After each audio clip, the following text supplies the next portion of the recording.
liberty, equality, fraternity, or death.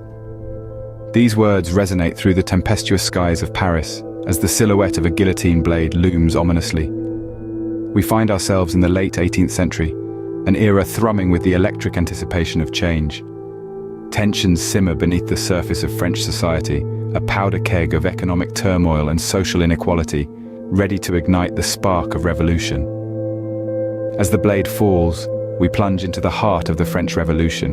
In the late 18th century, France was a nation divided, a country of paradoxes, where the shimmering splendor of the royal court stood in stark contrast to the grim reality faced by the common people. The monarchy, ensconced in a cocoon of opulence, reveled in a life of decadent luxury. Extravagant feasts, gilded carriages, and sumptuous palaces were the norm, an ostentatious display of wealth that was as dazzling as it was tone-deaf. Meanwhile, the common folk, the backbone of the nation, toiled in hardship and destitution. They were the weavers, the blacksmiths, the farmers who worked from dawn to dusk, yet barely scraped by. The bread, symbolic of their struggle for survival, was often little more than a distant dream. The disparity was jarring, the injustice glaring. The economic turmoil of the time further deepened the chasm between the haves and the have-nots. The coffers of the state were depleted, yet the royals' indulgences showed no signs of abating. The commoners bore the brunt of heavy taxation, squeezed dry to fund the monarchy's lavish lifestyle. The resentment simmered, the discontent grew, and the whispers of revolution began to echo through the alleyways of Paris.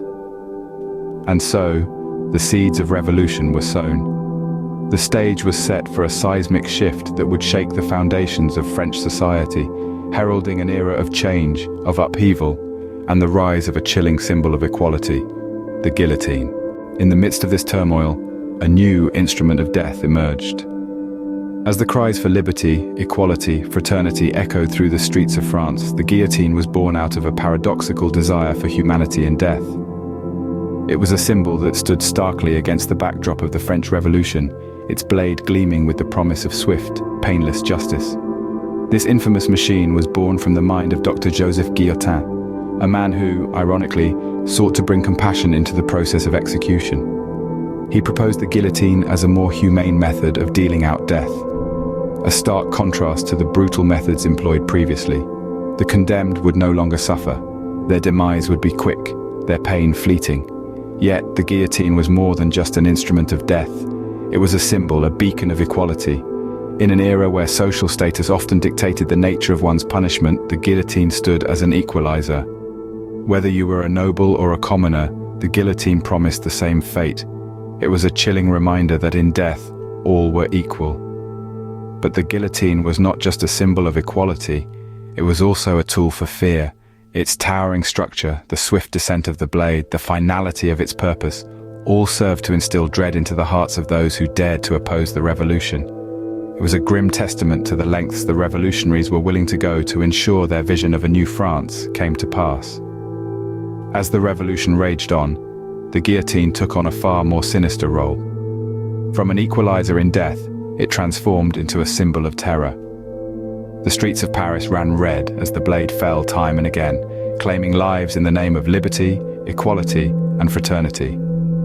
But we'll delve more into that chilling chapter in the next segment. For now, let us remember the guillotine as it was first intended, a beacon of equality, a symbol of swift justice, and a chilling reminder of the price of revolution. The revolution had spiraled into chaos. A storm was brewing in the heart of France, a storm fueled by the fires of radicalism and fear. The revolutionaries, once united by a shared desire for equality and liberty, were now divided by suspicion and paranoia. The Committee of Public Safety, the de facto government during this tumultuous period, had embarked on a relentless campaign to purge France of its enemies of the revolution. This was the Reign of Terror, a dark chapter in the history of the French Revolution, where anyone perceived as a threat to the radical regime was swiftly sent to the guillotine. The guillotine, ironically proposed as a humane instrument of justice, had now become an instrument of terror. Its blade, once a symbol of equality, was now a tool of mass execution. The streets of Paris were awash with fear as the guillotine's blade fell again and again, severing the lives of thousands. It was a horrifying spectacle that sent a chilling message to all: fall in line with the revolution or face the guillotine. Among the victims were not just the aristocrats, but also revolutionaries who were deemed not radical enough. Even the man who had proposed the guillotine, Dr. Joseph Guillotine, found himself a target of the very terror he had inadvertently helped to create. The Reign of Terror was a time of extreme political and social unrest, and the guillotine was at the heart of it all. As the death toll rose, so did the fear. The guillotine had transformed from a symbol of justice into a symbol of terror. It was a stark reminder of the power of fear and the lengths to which people will go when driven by it. The Reign of Terror was indeed a reign of the guillotine, its blade casting a long and chilling shadow over the revolution. And so the guillotine, once a symbol of equality, was now a symbol of fear. This grim period of the French Revolution serves as a stark reminder of the delicate balance between justice and violence, between liberty and tyranny. It's a haunting testament to the human capacity for fear and the terrifying power of the guillotine. As the dust settled, the guillotine stood as a stark reminder of the past.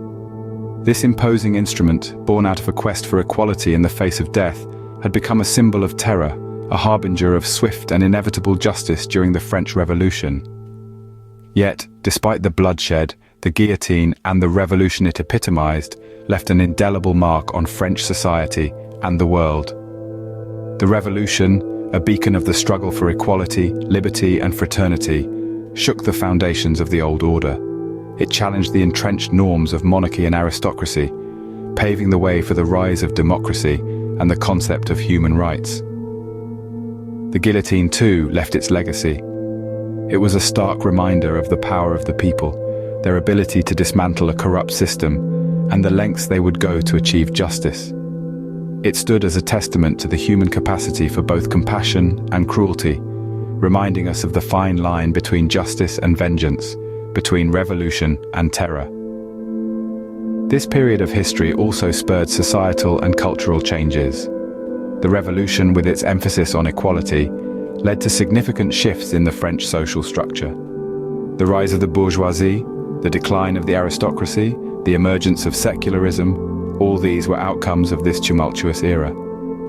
The guillotine's legacy extends beyond France. It symbolizes the fight against oppressive regimes and the struggle for justice worldwide.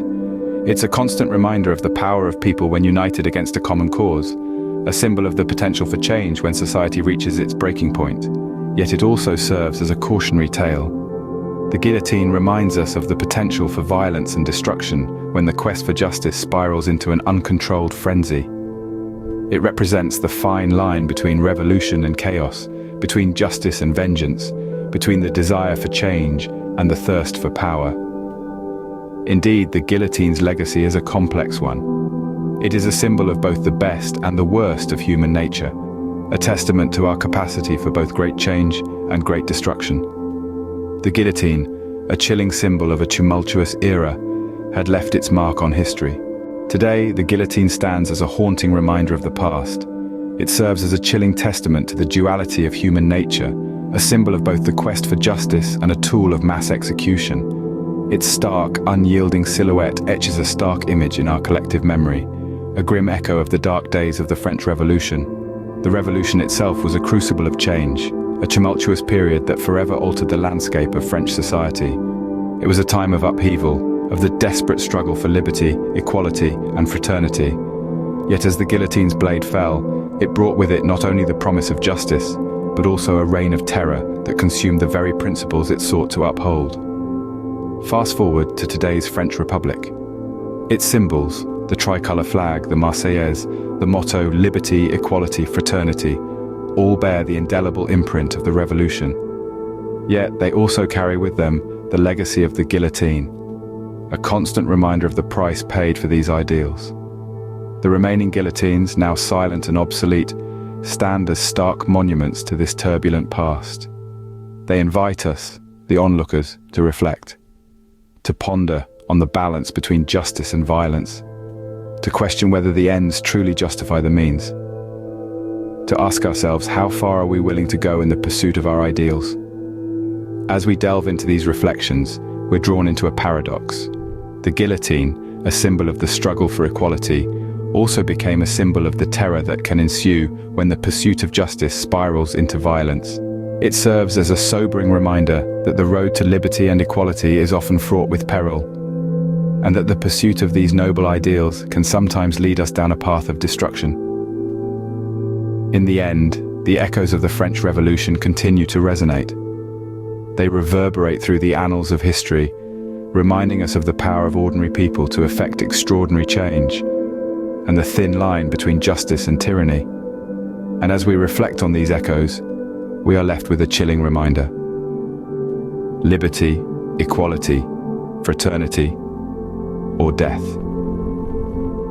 It's a stark testament to the human capacity for both greatness and destruction, a reminder of the enduring power of the people and the price of revolution.